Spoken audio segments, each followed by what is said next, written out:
Latest updates ఎప్పటికప్పుడు పొందడానికి big TV WhatsApp channel follow అవ్వండి. లింక్ డిస్క్రిప్షన్ లో ఉంది. తెలంగాణలో మరో ఎన్నికల సమరం గులాబీ నేతల్లో గుబులు పుట్టిస్తోందా? పదవీ కాలం ముగుస్తుండటంతో ఆ మహిళ ఎమ్మెల్సీకి టెన్షన్ పట్టుకుందా? ఎమ్మెల్సీ పదవి దక్కించుకోవడం కోసం ఆ నేతలు నానా పాటలు పడుతున్నారా? కేసీఆర్ ని ప్రసన్నం చేసుకునేందుకు సీఎం రేవంత్ ని తిట్టడమే టార్గెట్ గా పెట్టుకున్నారా? మహిళా ఎమ్మెల్సీకి పోటీ ఇస్తోన్న నేతలెవరు? కేసీఆర్ ఆశీస్సులతో ఎమ్మెల్సీగా నామినేట్ అయ్యేదెవరు? అసలు మహబూబాబాద్ జిల్లాలో బీఆర్ఎస్ నేతల పరిస్థితి ఏంటో వాచ్ దిస్ స్టోరీ. కొత్త ఏడాదిలో తెలంగాణలో ఎమ్మెల్సీ ఎన్నికల ఫైట్ జరగబోతోంది. మరికొద్ది నెలల్లోనే పలువురు ఎమ్మెల్సీల పదవీకాలం ముగియనుంది. శాసనసభ్యులు, గ్రాడ్యుయేట్, టీచర్ ఎమ్మెల్సీ స్థానాలకు ఎన్నికలు జరగనున్నాయి. ఈ ఎన్నికల్లో అధికార పార్టీ మెజార్టీ సీట్లు దక్కించుకునేందుకు ప్రయత్నాలు చేస్తోంది. మరోవైపు 2 సీట్లైనా గెలవాలని కార్ పార్టీ కసరత్తులు చేస్తోంది. కానీ ఇటీవల రాష్ట్రంలో 10 మంది బీఆర్ఎస్ ఎమ్మెల్యేలు పార్టీ మారటంతో వారికి ఒక్క సీటు మాత్రమే దక్కే ఛాన్స్ కనబడుతోంది. ఈ క్రమంలోనే మహబూబాబాద్ జిల్లాలో రాజకీయాలు హీటెక్కాయి. బీఆర్ఎస్ మహిళా ఎమ్మెల్సీ సత్యవతి రాథోడ్ కి ఎమ్మెల్సీ టెన్షన్ పట్టుకుందని పొలిటికల్ వర్గాల్లో జోరుగా చర్చ జరుగుతోంది. సత్యవతి రాథోడ్ 2019లో ఎమ్మెల్యే కోటాలో ఎమ్మెల్సీగా ఎన్నికయ్యారు. 2019 ఏప్రిల్ 16న ఎమ్మెల్సీగా ఆమె ప్రమాణ స్వీకారం చేశారు. మరికొద్ది నెలల్లోనే సత్యవతి పదవీకాలం ముగుస్తుండటంతో ఆ సీట్ కోసం పోటీ మొదలైంది. అయితే సత్యవతి రాథోడ్ కు మొదటి నుంచి ఆమె సొంత నియోజకవర్గమైన డోర్నకల్లో మాజీ ఎమ్మెల్యే రెడ్యా నాయక్, మాజీ ఎంపీ కవితలు నిత్యం ప్రత్యర్థులే అని చెప్తున్నారు. ఆ నియోజకవర్గంలో టీడీపీ నుంచి సత్యవతి రాథోడ్ ఒకసారి గెలిస్తే రెడ్యా నాయక్ 6 సార్లు విజయం సాధించారు. మొదట్లో సత్యవతి రాథోడ్ టీడీపీలో ఉన్నప్పుడు తండ్రి, కూతురు కాంగ్రెస్ లో ఉన్నారు. అప్పుడు ఢీ అంటే ఢీ అనేలా వారి మధ్య మాటల యుద్ధం నడిచిందట.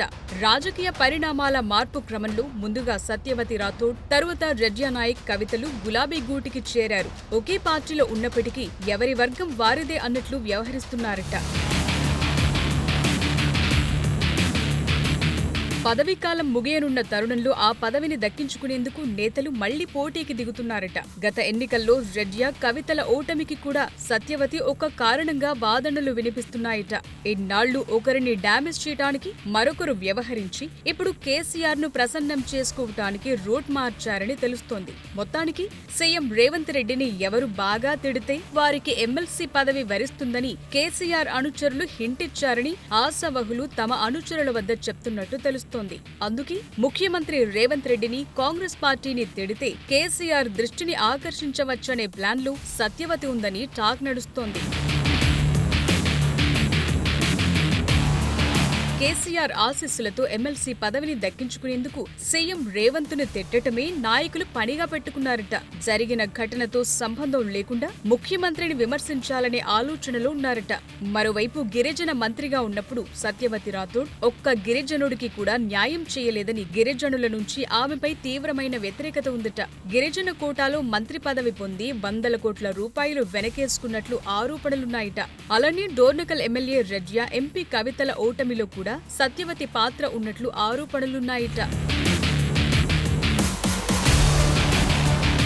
ఇక బీఆర్ఎస్ అధికారంలో ఉన్నప్పుడు ఒక ఊపు ఊపి కొంతమంది ఓడిపోతారని తెలిసి కూడా తన అనుయాయులకు 3వ బీఫామ్లు ఇప్పించారట రెడ్యా నాయక్. దాంతో ఆయన పరోక్షంగా బీఆర్ఎస్ పార్టీకి ద్రోహం చేశారని అంటున్నారట. ఈ క్రమంలోనే ఇప్పుడు తన ఉనికికే ప్రమాదం పొంచి ఉందని సత్యవతి రాథోడ్ పోస్టుకు ఎసరు పెట్టారని చర్చ జరుగుతోందట.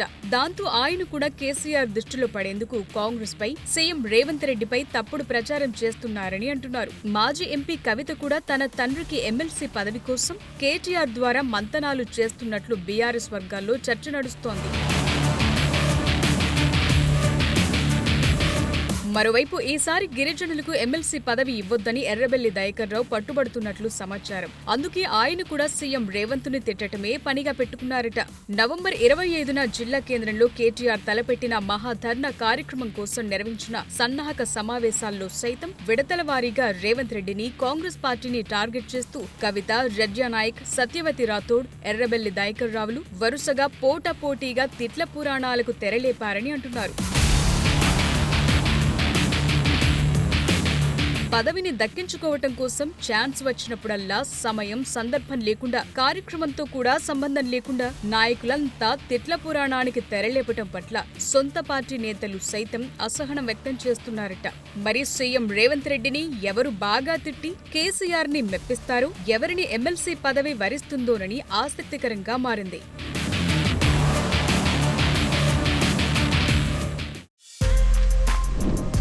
For more videos like this, subscribe Big TV channel.